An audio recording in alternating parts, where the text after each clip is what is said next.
আসসালামু আলাইকুম, সবাই কেমন আছেন? বেঁচে যাওয়া বিরিয়ানি দিয়ে আজকে বিরিয়ানি চপ বানাবো, তার রেসিপিটা আপনাদের সাথে শেয়ার করব। বাসায় গরুর মাংস বিরিয়ানি বানিয়েছিলাম, তো এখান থেকে কিছু বিরিয়ানি বেঁচে গেছে, তা আমি নিয়ে নিয়েছি আর হাত দিয়ে গরুর মাংসগুলো ছোট ছোট করে ভেঙে নিচ্ছি, তাহলে খেতে অনেক ভালো লাগবে। তারপর বিরিয়ানির সাথে যে সিদ্ধ ডিমটা ছিল এটা আমি ভেঙে নিয়ে নিব। রিয়াদ আমার পাশে দাঁড়িয়ে দেখতেছে আর বলতেছে, আম্মু এটা কী করবেন? আমি বলতেছি আজকে চপ বানাবো বিরিয়ানি দিয়ে। তারপর আমি দিয়ে দিব 1 কাপ বেসন, তারপর দিয়ে দিব আমি 1 কাপ চালের গুঁড়া না থাকলে কর্নফ্লাওয়ারও দিতে পারেন, তাহলে মুচমুচে হবে আর খেতে অনেক ভালো লাগবে।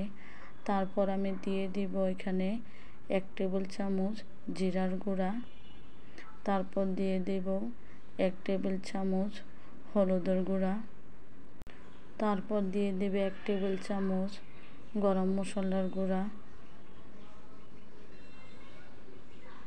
তারপর দিয়ে দেবে 1 টেবিল চামচ কাবাবের মশলা, তারপর দিয়ে দিবে এখানে 1 কাপ পেঁয়াজ বেরেস্তা।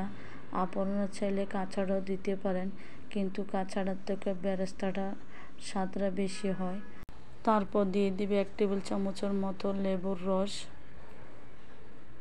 লেবুর রসের ফ্লেভারটা খুবই ভালো লাগে আমার কাছে। তারপর দিয়ে দিব লাল সবুজ কিছু কাঁচামরিচের কুচি, তারপর দিয়ে দিব 1 টেবিল চামচ চিনি, টেস্ট বাড়াবে। তারপর দিয়ে দিব পরিমাণ মতো লবণ, আমি এখানে হাফ টেবিল চামচের মতো লবণ দিয়েছি, যেহেতু বিরিয়ানিতে লবণ আছে। তারপর আমি দিয়ে দিব পেঁয়াজ বেরেস্তার তেল, প্রায় এখানে 1 কাপের মতো। তারপর দিয়ে দিব একটা কাঁচা ডিম, লাগলে পরে আবারও দিব।